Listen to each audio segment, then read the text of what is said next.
Welcome back to Solutions for Financial Independence. Joining me now, John Halterman with Beacon Wealth Management. How you doing, John? Doing fabulous, Nikki. How about yourself? It's great to hear. Doing well also. This week we have a question from George in Bridgeport. He says, I've heard a lot about the market potentially collapsing due to a 7-year cycle, so I'm now terrified to get in. Do you think we really could have a total collapse? Every time the markets go down, we get super emotional.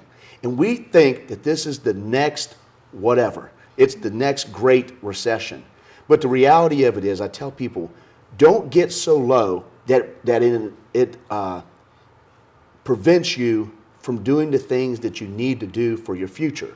No different when the markets go up. Don't get so excited that you disregard risk and you take on risk that wasn't necessary. Because the one thing I know that happens to investors, two things. Number one, they take on way too much risk relative to what their comfort level is at times. And then they go to the other extreme where they become way too conservative, which also prevents them. And like everything in life, it's got to be a strong balance. You got to figure out, where do you stand in the middle? Let's not be polarized to where we become immobilized and we can't do the things we need to do to kind of build our financial futures. And don't be too emotional. You always say that too. Oh my gosh. Emotions, absolutely the biggest killer when it comes to proper planning.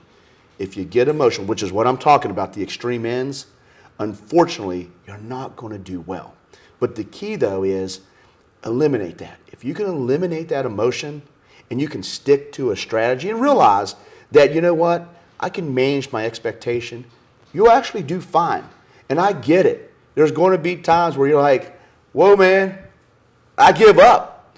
But don't throw in the towel. Whatever you do, don't throw in the towel, because opportunity cost of not taking action and saving during those years are going to be far greater than actually the short-term losses that you may get. All right. Thank you so much, John. You're welcome. Folks, if you missed any of that, you can always find it online. Don't go anywhere. Much more for you after the break.